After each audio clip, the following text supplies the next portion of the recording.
This podcast is about mind.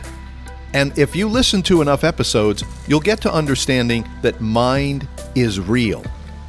Think of it scientifically. Think of mind as if it was a force, like water coming out of a garden hose. You can direct the water to the flowers, but if you drop the hose, it just flops around and the water flies all over the place. It's a good analogy, except mind is invisible. And without a reliable way to channel our thoughts just fly out of control with no direction. And whether our thoughts are good or bad, whether our thoughts are intentional or subconscious, these thoughts are creating our reality. The cycle of mind system helps individual people control and direct their thoughts, but this podcast is going to look at society as a whole. We're going to look at group thinking.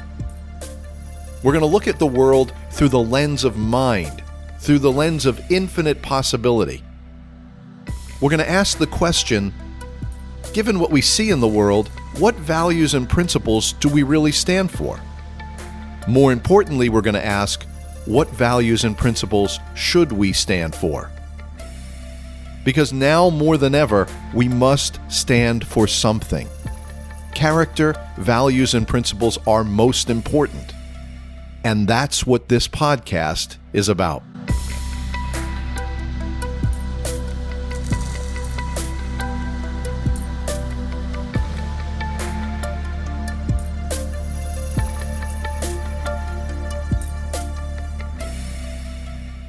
Welcome back. I'm Alan Gordon, creator of the Cycle of Mind system. I'm going to post the notes from this episode on my blog. And if you want to chat or ask questions or continue the conversation about mind, go ahead and join my Facebook group. So we've covered a lot of ground in the first two episodes. We've established the most important fact that mind is real, that mind is a real force, and that we each of us have deeply held subconscious self-beliefs that are governing every little aspect of our lives. And we discovered that these beliefs were formed when we were 2 and 3 years old. And since that time, these self-beliefs have been occupying our subconscious mind, and we've been living that same life, those same beliefs, since we were children.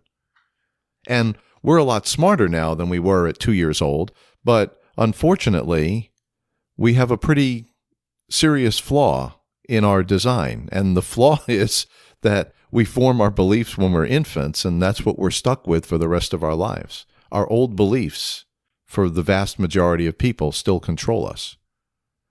We talked about the extraordinary capabilities of our species. We have infinite creative power. We have the ability to conceive and communicate complex ideas. And we have the power to multiply our success by cooperating in pursuit of a common ideal. See, human beings, we're an awesome team. We're like Team Awesome. We have all these capabilities. We should be playing the game together. We should be playing with one another. But instead, division, separation, fear of each other, anger, lying, these are things that are preventing us from cooperating and thereby preventing us from reaching our fullest potential. And we established that character, values, and principles are most important because we talked about it. We have no right to ask others to change their thinking unless we ourselves are doing the work to change our own thinking. We can't ask others to control their actions and words and impulses because they're hurting other people unless we learn to control our actions, words, and impulses so we don't hurt other people ourselves. We talked about win-lose thinking and how that is all about anger and conflict. And we talked about third-way thinking, like our kindergarten teachers taught us, and how that way of thinking engenders respect for one another and cooperation. But more importantly, we talked about how these behaviors, whatever our behaviors are, have very real consequences for us. They create an energy, whether it's positive or negative, and that energy surrounds us and becomes our reality. It actually is our own behaviors that create the environment that we experience. And it's only when we personally accept responsibility for our circumstances that we're ever going to be able to change them in the future. Because if we want better circumstances in the future, then we need to control our thoughts, words, actions, and behaviors. And we must keep ourselves on a course toward compassion. And the way to keep your thoughts, words, actions, and behaviors under control is by building your self-awareness and taking responsibility for all that. And in all this effort, compassion has to be our compass. It has to be our guiding direction. Compassion is the part of us that instinctually cares about people, the part of us that wants to build other people up. We have an urge to help others, to heal others. And hate is a side we don't want. Hate means we're trying to take something for ourselves, to feel power over others, to devalue others. Compassion compels us to unify with others. Hate compels us to divide ourselves from others. If we look through the lens of compassion, we see other people as infinite possibility. But when we look through the lens of hate, everyone we see is a threat to our own power and interests. Compassion creates a warm and comfortable energy that surrounds us, and it surrounds all the people that we help. Hate creates a harsh and uncomfortable energy that surrounds the hater and all the people that we hurt. And all of us, every single one of us, has a polarity of instincts within us. It's the nature of our design. We're polar in nature. See, most people, the vast majority of people, don't choose one side or the other. They just acquire whatever the moral values and principles of the people around them, or the lack of moral values and principles. They drift, and they're susceptible either way depending on the people around them. But if you don't pick a side, if you just keep drifting, then you don't stand for anything. Compassion is a power that we can actually turn to with our thoughts. And when I say compassion, it's more than simply thinking nice thoughts about people. Compassion comes from within. It's a character trait. And you'll know that you have it when you have a real desire, when you feel that desire to lift other people up, to help other people, to heal their wounds. You'll know that you're operating with compassion when you start recognizing the value of everybody you meet, and you encourage them to value themselves. When you help others, you gain power within yourself, and that power is magnified by the love and the warmth that builds and builds in your life. The power of compassion, when it's fully embraced, creates a joyful and abundant life for everyone around us. And being compassionate, living life to that level, it's your obligation. It's your obligation to yourself so you can live a better life, but it's also your obligation to the rest of us, to the world. Disagreements are always going to happen. It's just the nature of life. The problem is this: as soon as we stop trusting one another, as soon as we get angry, as soon as we're willing to fight, as soon as we try to take something from somebody else, as soon as we hate, the moment that happens, we abandon our compassionate nature. And therefore, we're abandoning everything that's good about ourselves. As I said, we're at a very critical time in our history because we've lost all connection with character, values, and principles. We've got to get that back. It's really important that we change our path. We need to try to work together frictionlessly. That would be ideal, like a great team that's all together, all on the same page. Or a great company where the employees are working together and cooperating. They all have the same goal.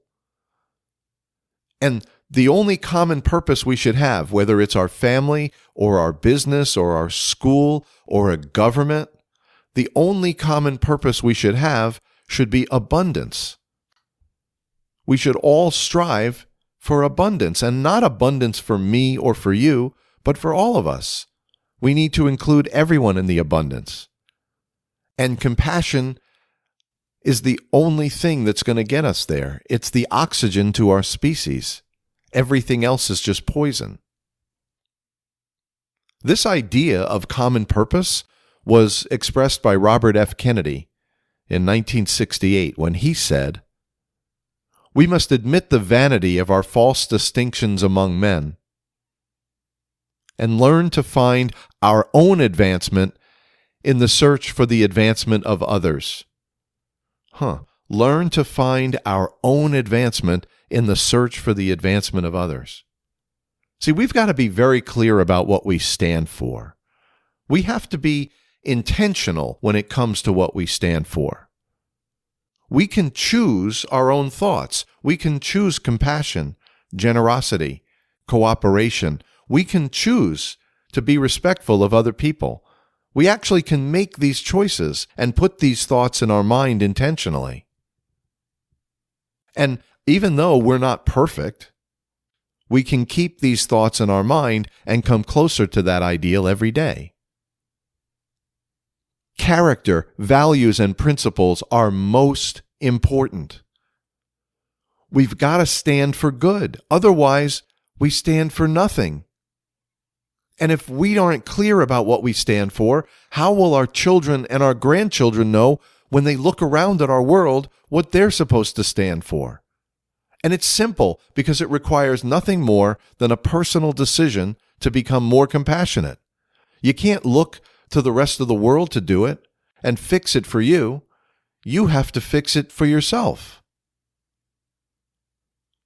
For the vast majority of people who express hate and anger, I don't think they really understand what they're doing.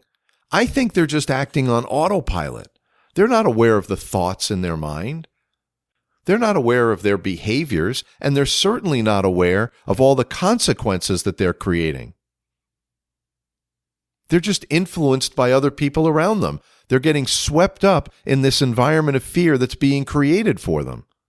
They truly believe, because they are told to believe, that others outside their group are trying to take something from them. Hate really is a cancer on our society, and it spoils everything that's good in the world, and it's destroying our future. We weren't meant to live in conflict with one another. We were meant to work together, to overcome our differences and cooperate to create great things. If we all commit to looking out for one another, if every business owner would commit to compassion, if every school administrator and every teacher would commit to compassion, if a mother and a father would look at each other and commit to compassion, if we choose that value of compassion, then we know that we're all safe with each other, and then we can work with each other toward a higher purpose. We don't have to accept the morals and values of other people. We can choose our own. We can change the channel that we're watching. We can make a stand for something. It's our choice. This is our great gift. We have the choice to put new thoughts in our mind. We're not imprisoned by the thoughts that we had when we were 2 years old. Every one of us can decide, one by one, to put compassion in our mind right now. We don't have to be a society where half the people are compassionate and half are hateful. Who says it has to be 50-50? We can go 60%, 70%, 80% compassionate. Heck, I want compassion to run up and down the field. I want every person that I meet to be compassionate and generous and cooperative and respectful and kind and honest. Why would I want to associate with people who hate and are greedy? Why do we even allow this? Let's take their oxygen away. I respect the interests of these people and their needs. They're human beings, but I cannot respect their hate because there's no reason for them to continue to hold those thoughts. We weren't made to hate. It's not normal. It's not natural. We're a cooperative species, and we've got to wake up because our entire future depends on this. We have to demand compassion from our politicians and our governments. We have to demand compassion from our corporate leaders. and from all our local businesses, and from our schools, and from our medical system, and from our police force, and from the media, and from our neighbors. We should expect them to be compassionate, to be fair and easy to deal with. But most importantly, we must demand nothing less than the highest character, values, and principles from ourselves. Every single one of us must set the example, starting with ourselves. Anyone who wants to can come over on the compassionate team, and we'll show them how to become more compassionate. We'll show them the incredible power that it brings to their life. Hate always brings disruption and negativity and darkness and poverty. We've had more than enough of that. Compassion brings abundance and light and hope and health. It's just a much better way for us to live. Do not wait for others to tell you what to do or what to think.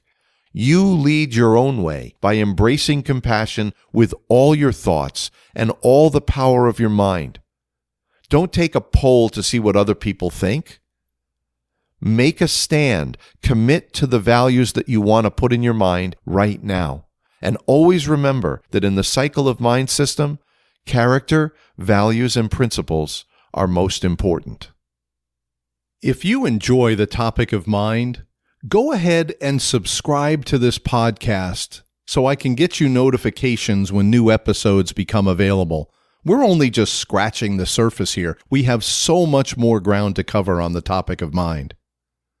If you want to support this podcast, the best thing you could do today is go to the Apple Podcast app and give the Cycle of Mind podcast a 5-star rating and a 5-star review.